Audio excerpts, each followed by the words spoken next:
In a small forgotten town of America, there was a child who was never meant to see the light.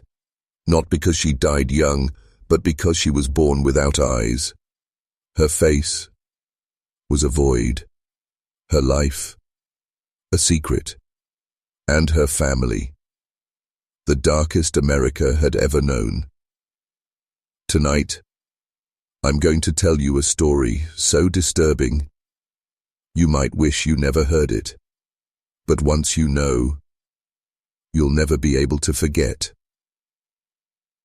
If you think this was the darkest story you've heard, trust me, America hides far worse secrets. Subscribe to this channel because the next tale I bring you will make this one feel like a bedtime story. It was a place most people had never heard about. A small town hidden deep inside the mountains of America. No big roads went there. No trains passed from here. Only one small broken road led to this place, going through the forest like a snake. If you saw the town from above, it looked like time had stopped there. The houses were very old, made of weak and rotten wood. Paint was gone from the walls, roofs were bent and weak, some windows were broken, some were covered with thick cloth instead of glass. The air always felt heavy here, not only because of the smell of wet soil but also because of the silence. A strange silence, the kind of silence that made you feel like someone was watching you, even if no one was around. The people here did not talk much to strangers. In fact, they didn't like strangers at all. If a new person came, faces would hide behind curtains. Children would be taken inside, and if you stayed too long, someone would tell you, you should leave, before it gets dark. But here, darkness didn't only mean night. It meant something deeper, something inside the people, something passed from one generation to the next. Many years ago, when the rest of the world was moving forward, this town decided to stay alone. They did not mix with outsiders. I did not marry outsiders. Instead, they married inside the family. Brothers married sisters, fathers married their own daughters, cousins had children together. After many years, the blood became weak and strange. Faces started to look different. Some people had weird face shapes. Some children were born with extra fingers, and some with none. Some could not speak properly. Some could not walk properly. The people here said it was God's will, but outsiders knew the truth. It was because of marrying inside the family, a dark habit that no one wanted to stop. One rainy night, a baby was born in this town. But this was not a normal baby. The midwife, an old, thin woman who had delivered many babies here, was shocked when she saw the baby's face.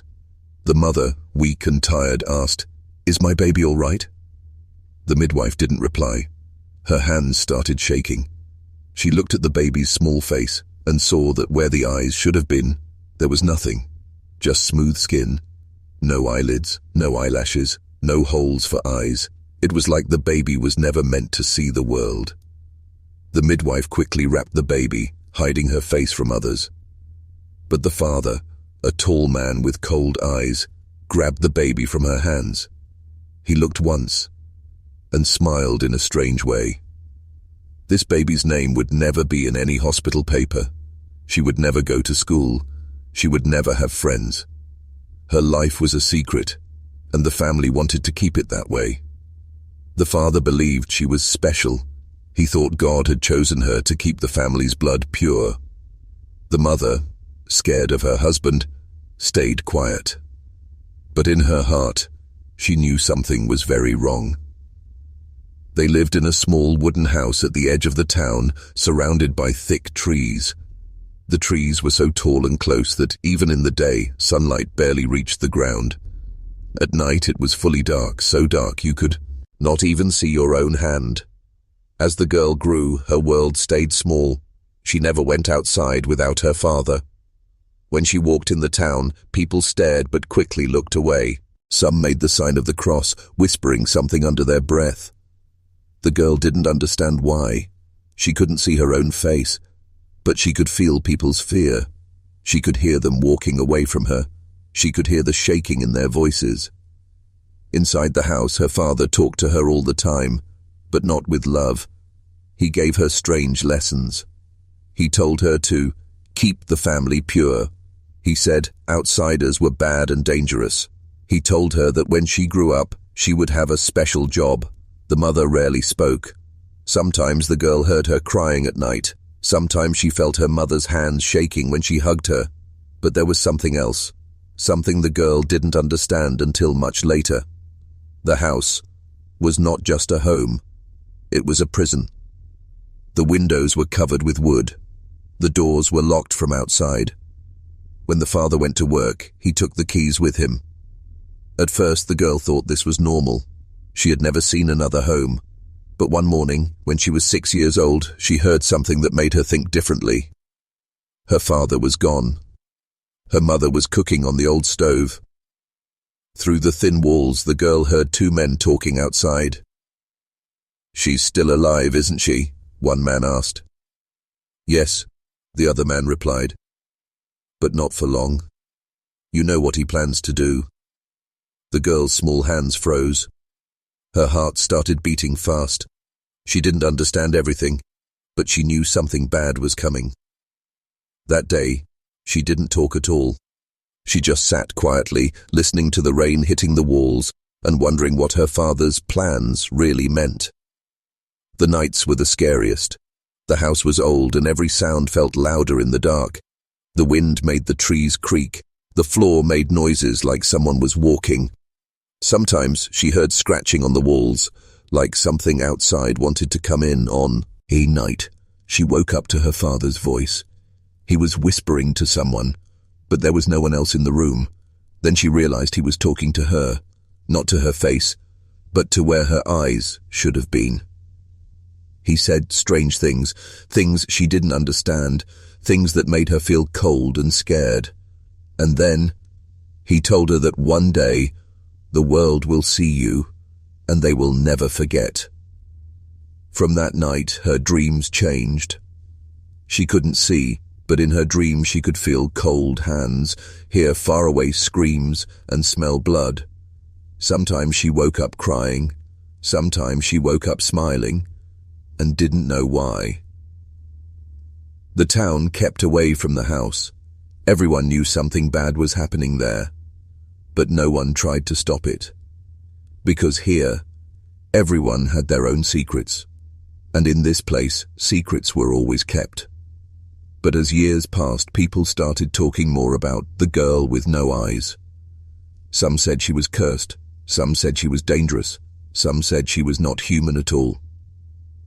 But the truth was much worse. The girl was growing up, but her life never changed. She still lived in a small broken house at the edge of the jungle. She never saw the world outside her small town. She never met new people. Her father always made sure of this.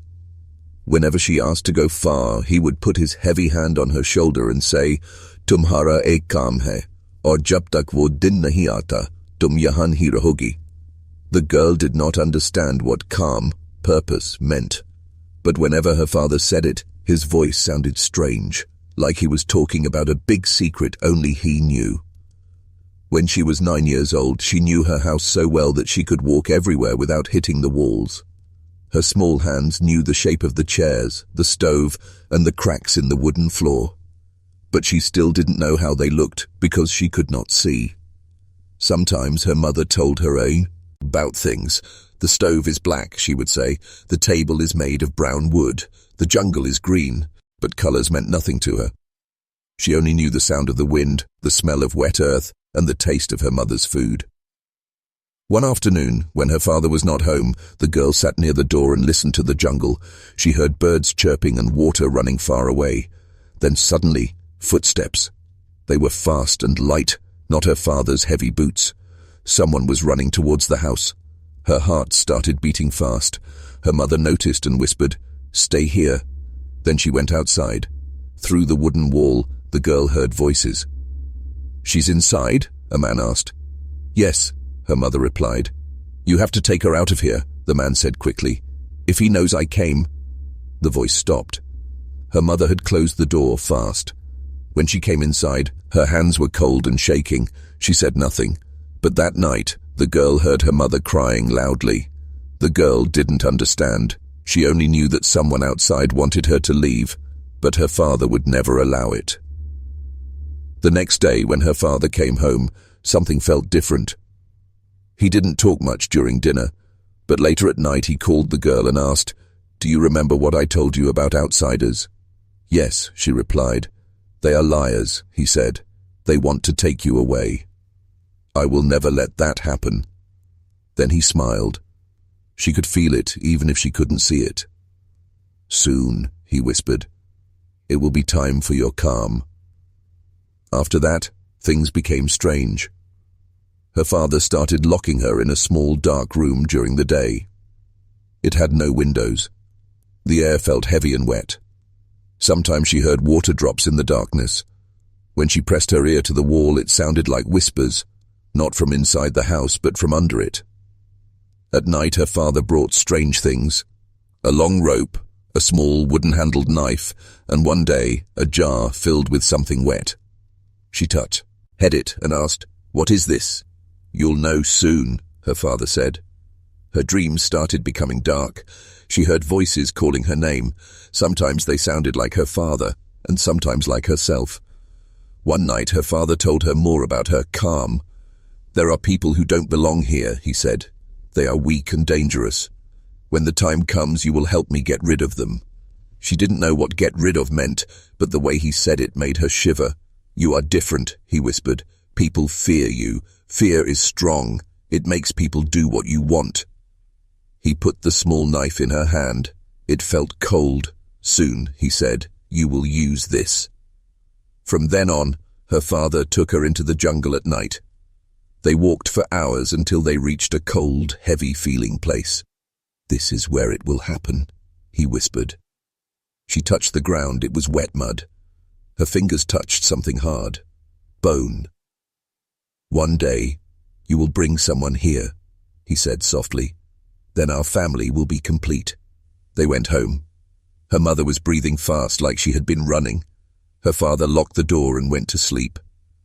That night, her mother came to her bed and whispered, "You have to run. If you don't, he will make you like him." She told her to escape tomorrow night, that she would leave the back door open and the girl should keep running without looking back. The girl nodded, but when she stepped outside the next night, her father was waiting. He didn't shout. He just held her hand and took her back inside. That night, the crying in the house was from her mother. It was the last time she ever heard her. After that, the girl knew there was no way out. Her father had a plan, and she was part of it, whether she liked it or not. The jungle was waiting. The bones were waiting, and soon she would be too. Days passed and turned into weeks. The little girl stopped asking questions. She didn't even ask her father anymore why he called it a purpose. Inside her heart, she already knew the answer, and that was worse than not knowing. The small house felt colder now. Even in the day, it was dark and sad inside. Her mother's voice was gone forever. The silence was so heavy, it felt like it covered everything. Her father seemed happier these days. He whistled while moving around the house. Sometimes she heard him digging outside at night. Other times he came in smelling of smoke and something like metal. One night he came to her room with something heavy in his hands. He dropped it on the table with a thud. "Tomorrow," he said in a low voice, "is the day." The girl felt her stomach twist. She didn't want to know what he meant, but still she asked, "What will happen tomorrow?" Her father came close. She could smell the damp soil on his clothes. "You will help me," he whispered, "and after that, no one will ever take you away from me." That night, she could not sleep.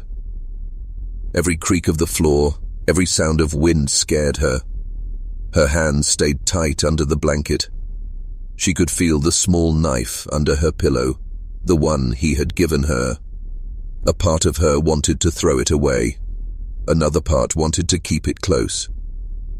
In the morning, her father acted like nothing was different. He made her eat breakfast. He even told her a story about his own childhood.